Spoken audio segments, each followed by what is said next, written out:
Hi, this is Debbie from Organic Oasis in California, Zone 9B. Today, I'm going to be making Crockpot Tortilla Soup. And again, I know this is getting old. I keep saying this in all my videos, but we still have tomatoes. It's the middle of November, and Tim has probably half of his tomato plants are still going out there. They still have tomatoes. Some of them are ripening. It is getting to the end. As it slows down, as the sun gets, we get less sun every day. The tomatoes eventually will just stop ripening and we'll have to pull them off, pull the plants, and that'll be the end.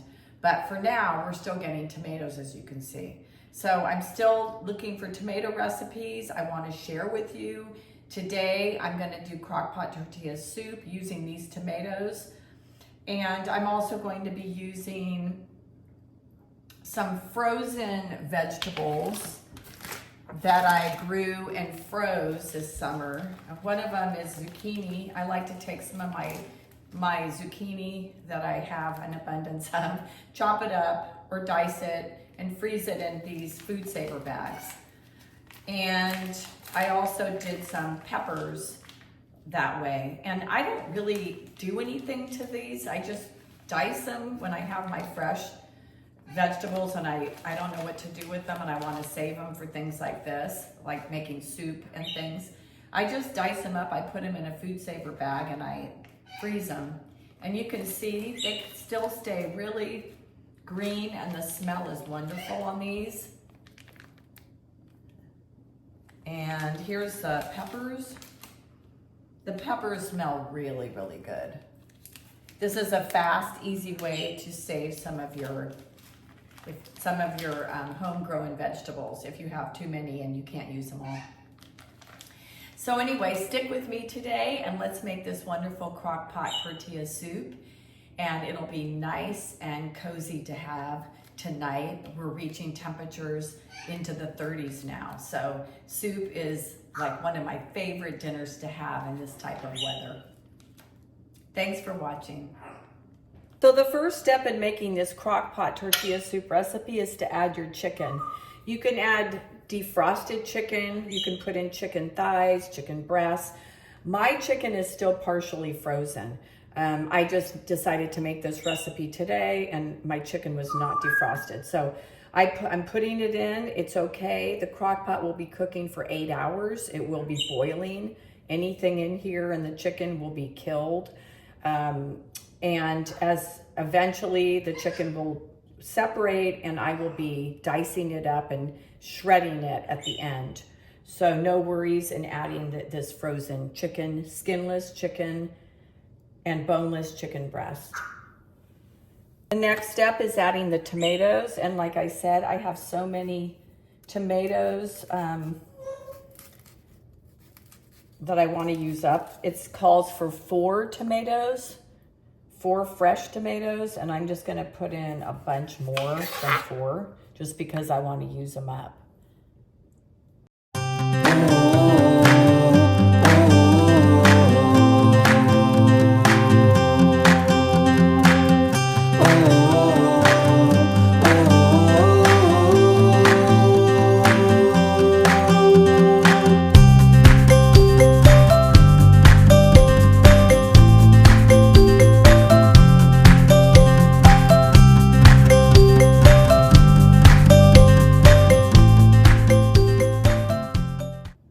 We're going to be adding our tomatoes, and like I said, this is more than the 4 that's in the recipe. It calls for 4. I probably put in more like 6.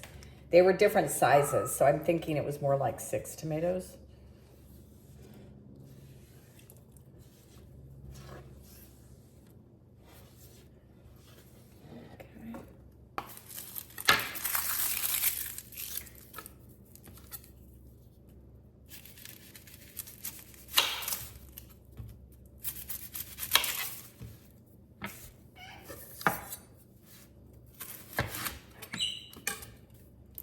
I like to peel the skin off.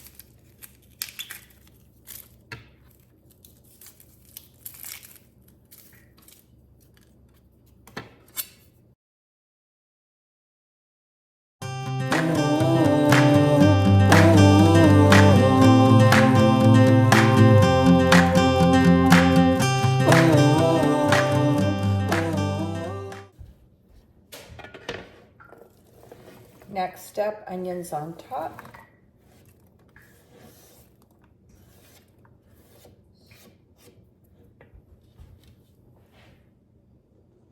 Okay, we have our chicken breast, we've got our tomatoes and 1 chopped onion.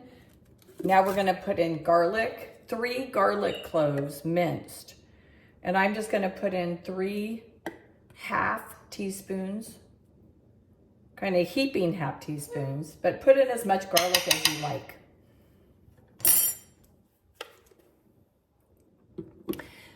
Jalapeno is optional, 1 jalapeno chopped. I am going to throw in my frozen peppers from my garden. I'm also going to put in a couple teaspoons of my dehydrated pepper flakes from my garden. It's a combination of real spicy and mild. I'm putting in my chopped zucchini that I froze just to add extra vegetables. That's not traditional in a tortilla soup, but I just want to put some extra nutrition into this. Black beans. You can use black beans, white beans, a combination of beans, kidney beans. I'm using black. 1 can. It calls for corn, fresh, frozen, or canned. I do not have corn, so I'm not putting it in. 4 cups of your broth. Again, it could be your vegetable broth, your chicken broth, your homemade bone broth. These recipes are pretty forgiving, and it's really about your taste.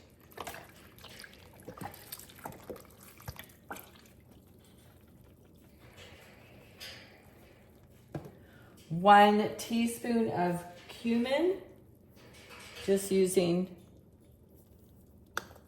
cumin here. Again, if you like the flavor, put in more. I'm sticking to 1 teaspoon. Half a teaspoon of paprika.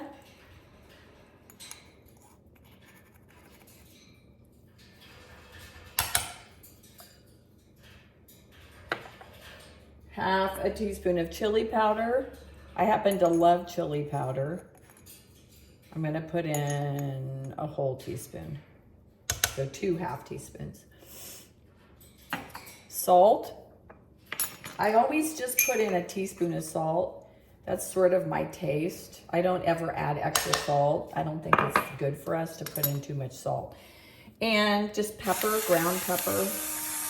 Again, you can always add more salt and pepper later when you're eating it or before you serve it. Okay. Give it a little bit of a stir to kind of blend all that up. Of course, I have frozen chicken, frozen peppers, and frozen zucchini, but that will defrost soon as this heats up. Now it's going to go into the crock pot. Isn't it lovely looking? I just love this. I'm going to go ahead and cook mine on low for 6 hours, maybe a little bit longer. Right now we're at 11:30, so 5:30, we're Pacific Standard Time, 11:30. So this will be ready to eat about 5:30. Tim and I will probably eat about 6:30. So this will be going for 7 hours, but it's just lovely looking. Look at it, the colors. It's gonna smell up the kitchen and the house. It's gonna be wonderful.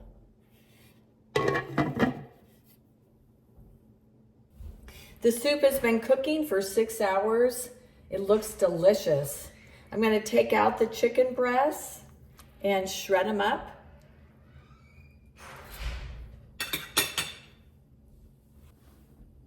I'm gonna start shredding it. Yeah, it's nice and soft.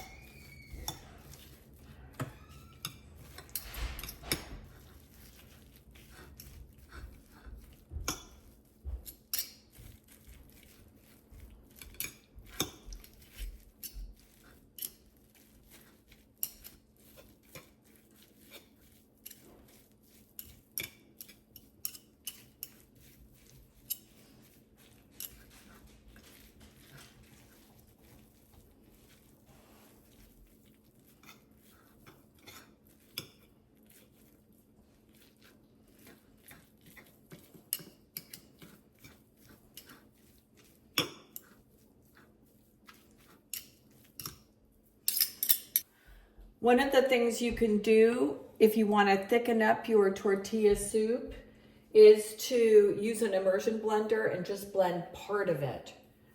So you need to be careful because this is hot.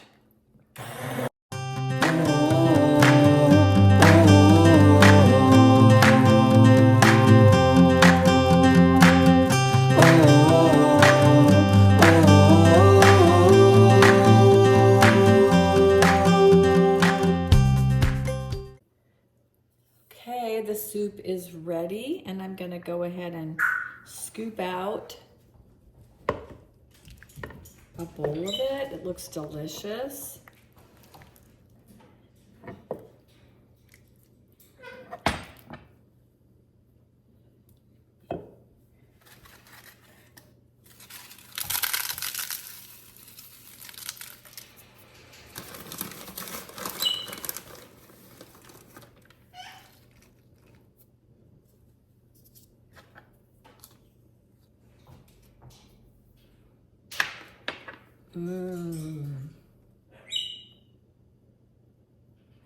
So this tortilla soup is done. It is really, really good. I tasted it. It is so delicious.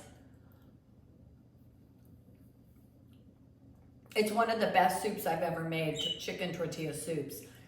I just topped mine with the cheese, guacamole, and chips that I had in my cabinet. You can go ahead and you can get really creative with the toppings. You can put tortilla strips, real tortillas. You can put avocado slices, lime wedges, yogurt.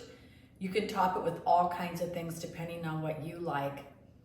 But if you're interested in finding more recipes to use your homegrown vegetables, or if you like going to the farmer's market and you buy vegetables and you're looking for things to make with them, follow along with me on Organic Oasis, and hopefully I will help you come up with some really tasty recipes to use up your veggies.